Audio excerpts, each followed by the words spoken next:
4 मई 2021। आज की ताज़ा खबर। पश्चिम बंगाल की तीसरी बार बागडोर कल संभालेगी दीदी। ममता बनर्जी 5 मई को तीसरी बार पश्चिम बंगाल की मुख्यमंत्री के रूप में शपथ लेगी। उनकी पार्टी तृणमूल कांग्रेस टीएमसी ने सोमवार को यह जानकारी दी। पार्टी महासचिव पार्थ चटर्जी ने कहा कि नवनिर्वाचित विधायकों ने यहां हुई बैठक में बनर्जी को सर्वसम्मत से विधायक दल का नेता चुना गया। तृणमूल विधायकों ने मौजूदा विधानसभा के अध्यक्ष विमान बनर्जी को नई विधानसभा का कार्यवाहक अध्यक्ष चुना है। चटर्जी ने विधायकों की बैठक के बाद यहां पार्टी मुख्यालय में पत्रकारों से कहा, नवनिर्वाचित सदस्य 6 मई को विधानसभा में शपथ लेंगे। दिल्ली सरकार ने सेना से मांगी मदद। दिल्ली में कोरोना के बिगड़ते हालात को देखते हुए दिल्ली सरकार ने रक्षा मंत्रालय से मदद मांगी है। उन्होंने मरीजों के इलाज के साथ क्रायोजेनिक टैंकर की आपूर्ति, ऑक्सीजन युक्त और आईसीयू बेड के साथ अस्पतालों को बनाने में सेना से मदद की गुहार लगाई है। दिल्ली हाईकोर्ट ने केंद्र सरकार से मांगा जवाब। दिल्ली सरकार के मरीजों के इलाज के लिए क्रायोजेनिक टैंकर की आपूर्ति, ऑक्सीजन युक्त और आईसीयू बेड वाले अस्पताल बनाने के लिए सेना से मांगी मदद।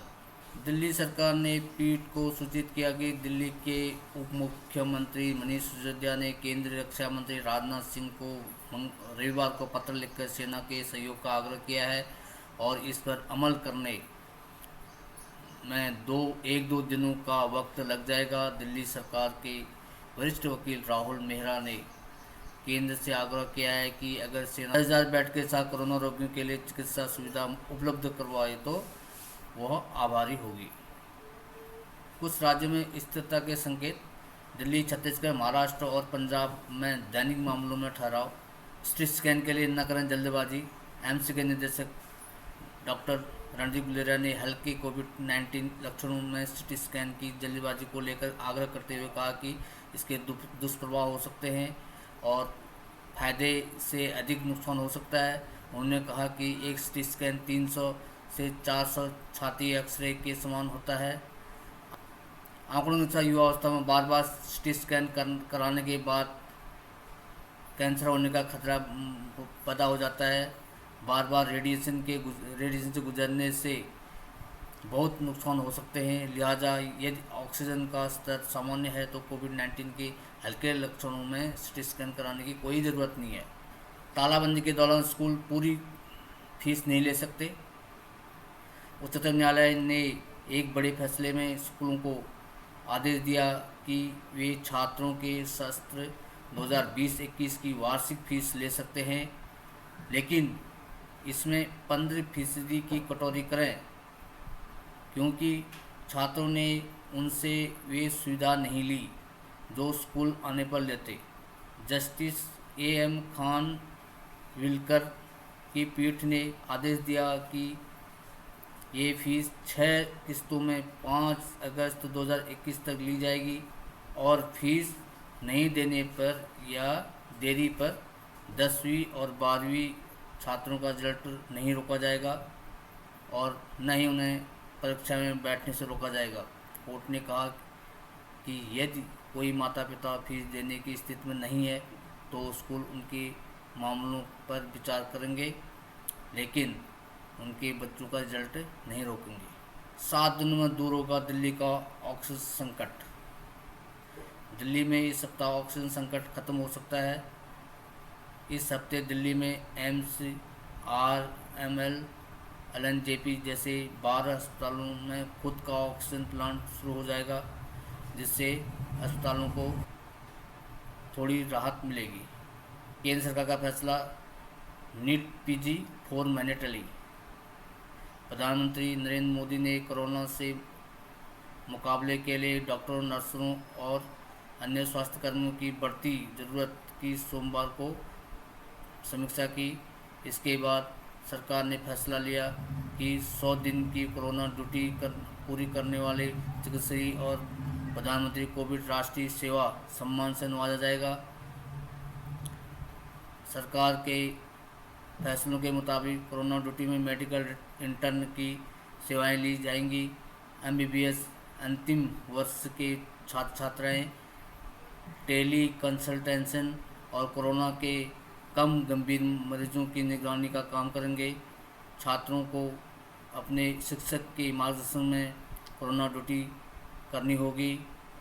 इससे कोरोना ड्यूटी में लगे मौजूदा डॉक्टरों का कार्यभार कम हो जाएगा। कोरोना के इन नए योद्धाओं को सरकार उचित मानधन देगी।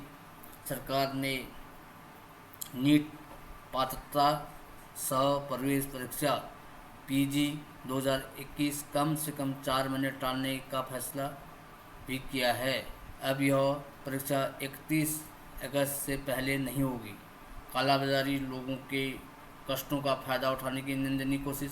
सुप्रीम कोर्ट ने सोमवार को कहा कि कोरोना की दवाओं और ऑक्सीजन की कालाबाजारी लोगों की तकलीफों का फायदा उठाने की निंदनीय कोशिश है। जस्टिस DY चंद्रचूड़ की अध्यक्षता वाली बेंच ने केंद्र सरकार को निर्देश दिया कि वह आरोपियों की पहचान करे, उन्हें सजा दिलाने के लिए विशेष बल बनाने का विचार करें।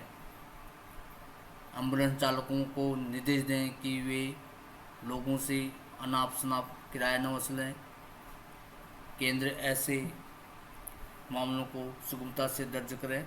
इन मामलों के निस्तारण के लिए मंच बनाने का भी विचार कर सकती है। दिल्ली सहित 8 राज्यों में कोरोना उतार पर। कोविड-19 की दूसरी लहर के बीच कुछ राहत भरे संकेत सामने आ रहे हैं। दिल्ली सहित 8 राज्यों और केंद्र शासित प्रदेशों में कोरोना के मामलों में कुछ उतार दिखा। इतना ही नहीं, सभी 36 राज्यों और केंद्र शासित प्रदेशों में अस्पतालों में छुट्टी पाने वाले मरीजों की संख्या भी पिछले दिन से ज़्यादा रही। केंद्रीय स्वास्थ्य मंत्रालय की ओर से सोमवार को जारी आंकड़ों के अनुसार जिन 8 राज्यों और केंद्र शासित प्रदेशों में नए मामले रविवार की तुलना में घटे, उनमें दिल्ली, उत्तर प्रदेश, मध्य प्रदेश, असम, छत्तीसगढ़, दादर नगर हवेली, दमन और द्वीप, लक्षद्वीप और तेलंगाना शामिल हैं। इनमें से पहले 3 राज्यों में नए मरीजों की संख्या में 1000 से ज़्यादा कमी देखी गई है। महाराष्ट्र में सोमवार तक 39,81,658 मरीजों को अस्पताल से छुट्टी मिली। पहले दिन की तुलना में 51,356 ज़्यादा मरीज ठीक हुए। इसी तरह यूपी में पिछले दिन की तुलना में 36,000 से ज़्यादा, दिल्ली में 24,444 मरीज ज़्यादा ठीक हुए। उत्तर प्रदेश और मध्य प्रदेश का दैनिक रुझान भी राहत वाला। ये थे आज के मुख्य समाचार।